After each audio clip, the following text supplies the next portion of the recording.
धन्यवाद, परमेश्वर की स्तुति हो। मैं आशा रखता हूँ आप सब लोग खुश हैं। मैं आज का विषय हम जानेंगे, परमेश्वर में सदा आनंदित रहो। परमेश्वर में सदा आनंदित रहो। क्यों हमें आनंदित होना है? परमेश्वर का वचन साफ शब्दों में कहता है, जैसा आप देखेंगे मेरे साथ, पहला थिस्सलुनीकियों का पुस्तक 5 अध्याय 16 आयत को निकाल के पढ़ेंगे। पहला थिस्सलुनीकियों 5 का 16। सदा सदा आनंदित रहो। सदा आनंदित रहो। परमेश्वर का वचन प्रेरित पौलुस हमें कहता है परमेश्वर का कलाम से कि हमको क्या होना है? हमेशा आनंदित होना है। क्यों हमेशा आनंद होने की जरूरत है? क्योंकि परमेश्वर का वचन कहता है, जैसा आप जानते हैं कि 24 घंटा में 12 घंटा दिन और 12 घंटा रात होता है। आपके जीवन में शायद बहुत तरह की परेशानी हो सकता है, निराशाएं हो सकता है, दुख हो सकता है, आमीन, परेशानियां हो सकता है, तंगी हो सकता है, आमीन। लेकिन उसी के ऊपर जय प्राप्त करना है तो सबसे बड़ा दवाई क्या है? आमीन, पौष्टिक आहार क्या है? परमेश्वर का दास प्रेरित पौलुस कहता है कि परमेश्वर में हमेशा आनंदित रहना है, हमेशा आनंदित रहना है। क्योंकि परमेश्वर आज का दिन यहोवा ने बनाया, हमें उसमें आनंदित हो। तो आप जिस परिस्थिति में हो, परमेश्वर जो दिन दिया है, परमेश्वर जो आपको आपका परिवार दिया है, उसमें आनंदित रहना सीखना है। बच्चे आपको दिया, आनंदित रहना सीखना है। आपको नौकरी दिया है, छोटा बिजनेस होगा, छोटा नौकरी होगा, छोटा पैसा का आमिर काम होगा, लेकिन उसमें आनंदित रहना है। क्योंकि आनंद एक अच्छा औषधि, अच्छा दवाई है। इसलिए प्रभु का वचन कहता है सदा आनंदित रहो। सदा आनंदित मतलब हर समय खुश रहने की आदत डालना, खुश रहने की आदत। हालेलुया। जिस सुबह जब रात सोते हैं, जगते हैं सुबह, तो सबसे पहले परमेश्वर को धन्यवाद दीजिए। परमेश्वर धन्यवाद अच्छा दिन देने के लिए। शायद आपके घर में पैसा का तंगी होगा, शायद आपका शरीर बीमारी से जख्मी होगा, शायद आप जहाँ काम करते हो मालिक खुश नहीं होगा, आप चिंता मत करिए। शायद आप पढ़ते होंगे, आपके टीचर खुश नहीं है, आप उससे निराश नहीं होइए। आपका प्रतिफल स्वर्ग में रखा हुआ है। वो बुद्धि देने वाला परमेश्वर है, वो सामर्थ्य से भरपूर परमेश्वर है। इसलिए परमेश्वर का वचन में लिखा है सदा आनंदित रहो, सदा आनंदित रहो, पौलुस कहता है। क्योंकि पौलुस के जीवन में भी एक समय बेचैनी था, व्याकुलता था, एक सच्चे ईश्वर का खोज में था, आमीन, डर रखने वाला व्यक्ति था। लेकिन कब आनंद आ गया? जब यीशु की शांति उसके जीवन में आ गया। वो शांति का सुसमाचार क्या दे रहा है? शांति का खुशखबरी ये है, आनंद का खुशखबरी ये है कि प्रभु में आनंदित रहो, प्रभु में आनंदित रहो। कौन आनंदित रह सकता है? जो परमेश्वर का वचन को जानेगा वो आनंदित रहेगा। हालेलुया।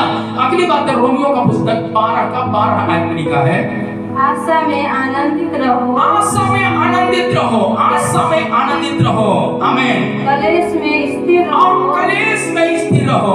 प्रार्थना में नित्य लगे रहो, प्रार्थना में नित्य लगे रहो। अवस्था कुछ भी हो, आपका विश्वास पक्का होना चाहिए। क्या विश्वास? ये विश्वास मेरे लिए आशा का द्वार परमेश्वर ने खोल कर रखा है। एक आनंद का दिन मेरे जीवन में आने वाला है। आप शायद शादी किया के 1 साल हो गया, संतान नहीं है। आप बोलना है अपने गर्भ पर हाथ रख करके, परमेश्वर हमें एक अच्छा बच्चा को प्रभु ने गर्भ में दिया है। हालेलुया। आपका जो काम करते हैं उसको हर दिन हाथ उठा के कहना है, परमेश्वर अच्छा मुझे नौकरी दिया है। आमीन। अपने परिवार को देखकर बोलना, परमेश्वर मुझे अच्छा एक परिवार दिया है। आमीन। जब ऐसा बात बोलेंगे, आपके जीवन में कलेश नहीं रहेगा, आपके जीवन में निराशा नहीं रहेगा, बल्कि आप परिवार में खुश रहेंगे। और शैतान जानता है इनका खुशी को छीन लो, ऑटोमेटिक परिवार में टूट जाएंगे। लेकिन जब हम परिवार में खुश रहना सीखते हैं, जब हमें क्लास में खुश रहना सीखते हैं, अपने बिजनेस में खुश रहना सीखते हैं, आप अपने करीबी के बीच में भी परमेश्वर की आराधना करने में खुश रहना सीखते हैं, ताली बजाकर परमेश्वर की स्तुति करने में खुश रहना चाहते हैं, तो वचन कहता है आप शैतान के मुंह पर चमेटा मारते हो। हालेलुया। ये बहुत बड़ी आनंद की खुशखबरी। और जब इस सच्चाई को जब आमीन पौलुस ने जब जान लिया, तो बंदी गृह में पड़े रहने के बावजूद भी आधी रात को ताली बजाकर आराधना करने में पीछे नहीं हटा। जिसका कारण क्या हो गया? आमीन। 1 साल 2 साल 70 साल से बड़ा हुआ बंदी गृह के अंदर व्यक्ति, आमीन, पौलुस और सीलास के प्रार्थना के द्वारा आमीन द्वार खुल गया। आमीन बंदगी का नींव हिल गया। आपका गरीबी का नींव हिल जाएगा, आपका बीमारी का नींव हिल जाएगा, आपका निराशा का नींव हिल जाएगा, आपका परिवार में गरीबी का नींव हिल जाएगा और आगे बढ़ने से दुनिया रोक नहीं सकता है। मेरे प्यारे परमेश्वर का प्रिय जनों, आप शायद रिजल्ट में फेल करते होंगे, आप खुद रहना सीखे, एक अच्छा रिजल्ट को आप लागू करेंगे आपके जीवन में। आपका बिजनेस में मन न चलता होगा, आप परमेश्वर में आनंदित रहना सीखे। क्या आनंदित है, मुझे परमेश्वर ने अच्छा बिजनेस दिया है, अच्छा बरकत हो गया, ये बोलकर अंगीकार किया तो वचन में लिखा जो मुंह से अंगीकार करोगे वैसा ही आपके जीवन में आशीष आ जाएगा। हालेलुया। इसलिए पौलुस कहता है आशा में आनंदित रहो, आशा में आनंदित रहो। उन्होंने कहा ये जेल के दरवाजा मेरे लिए कितना अच्छा है। आमीन। यहाँ पर तो बहुत आनंद आ रहा है, जबकि पौलुस और सीलास का हाथ बेड़ियों से बंधा हुआ है, पैर बेड़ियों से बंधा हुआ है। आमीन। जेल का जो दरवाजा है उसमें बड़ा सा ताला लगा हुआ है, एक नहीं बल्कि 12 ताला लगा हुआ है। लेकिन इस बात को याद रखें, उस तालाओं को तोड़ने के लिए भी हमारा परमेश्वर सामर्थ्य है। परमेश्वर हालेलुया।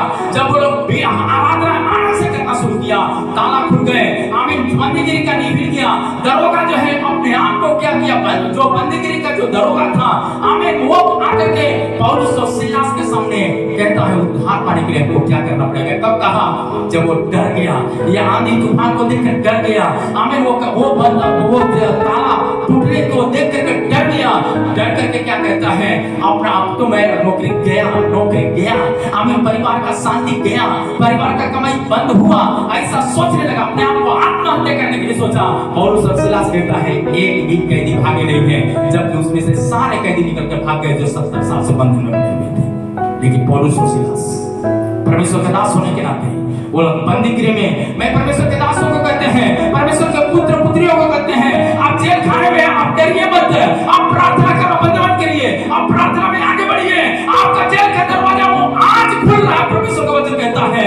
आमीन। जजों का जज हमारा परमेश्वर उससे बाहर आपको निकाल रहा है। जब पौलुस और सीलास आनंद से आराधना करना शुरू किया, जेल का नींव तो हिल गया, ताला टूट गए। इतना ही नहीं बल्कि वहां का दरोगा आत्महत्या करने से भी बच गया। पौलुस और सीलास का आवाज सुनते, परमेश्वर का वचन सुनते ही उन्होंने कहा मुझे, आमीन, मुझे उद्धार पाने के लिए क्या करना पड़ेगा। उन्होंने कहा यदि तू और अपने घराने समेत यदि विश्वास करे तो तू और तेरा घराना उद्धार पाएगा। एक ही दिन में यीशु मसीह के नाम पर विश्वास करके उद्धार पाया है। पैसा उसके जीवन में शांति नहीं दे पाया। कुछ लोग पैसे के पीछे दौड़ते हैं, कुछ लोग काम के पीछे दौड़ते हैं, आमीन, कुछ लोग आमीन बिल्डिंग पर बिल्डिंग ठोकने के पीछे दौड़ते हैं। लेकिन बिल्डिंग है पर ये बिल्डिंग किराए का घर है। वचन कहता है संसार किराए का घर है। आमीन। हमारा यहाँ डेरा नहीं है, हमारा डेरा सियोन में है, स्वर्ग में है। उस घर में हमको जाने से पहले अपना सारा काम को पूरा करना है।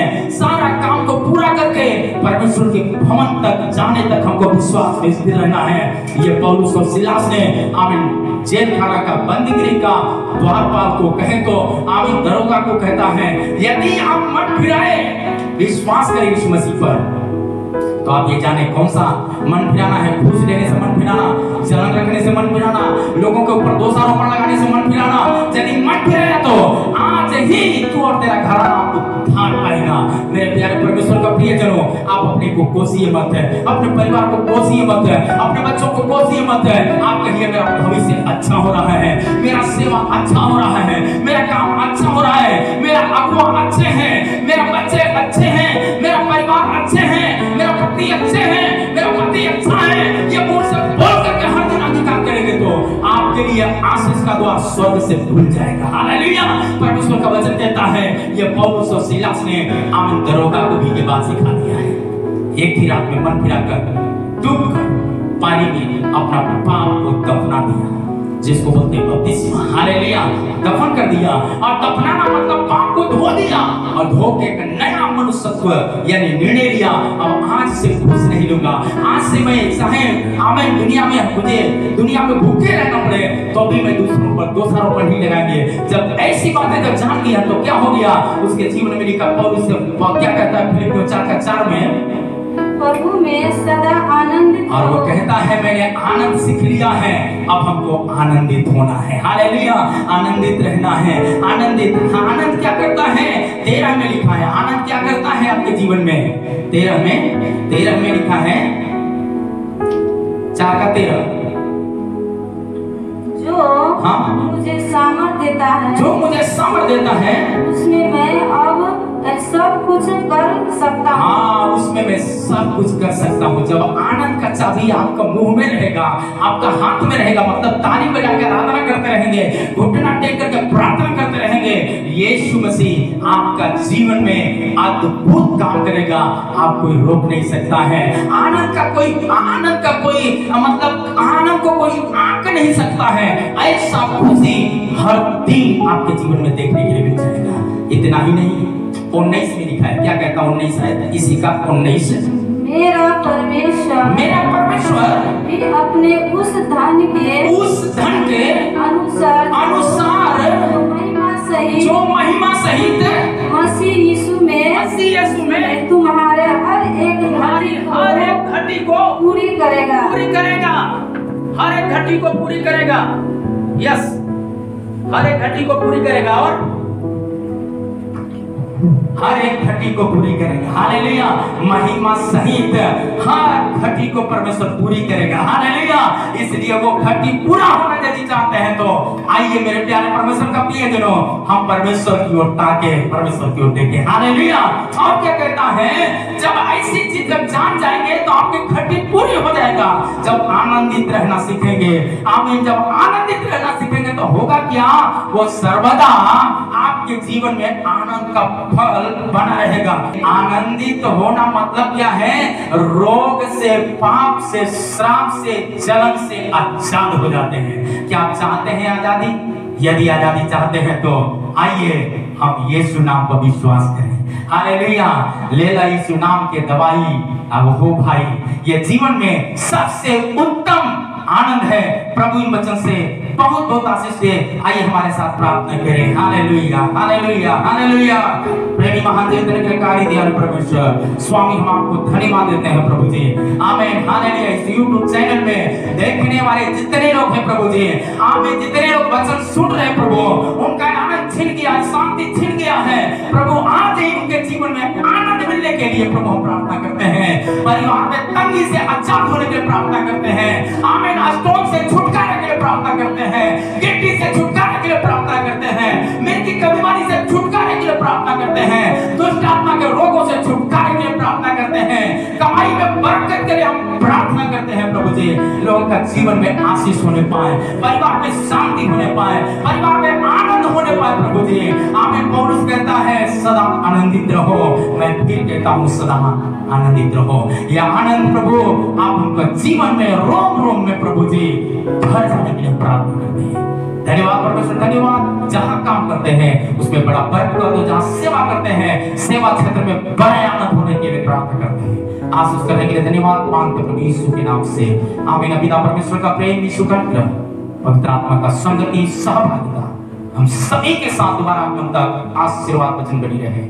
आमीन, आमीन।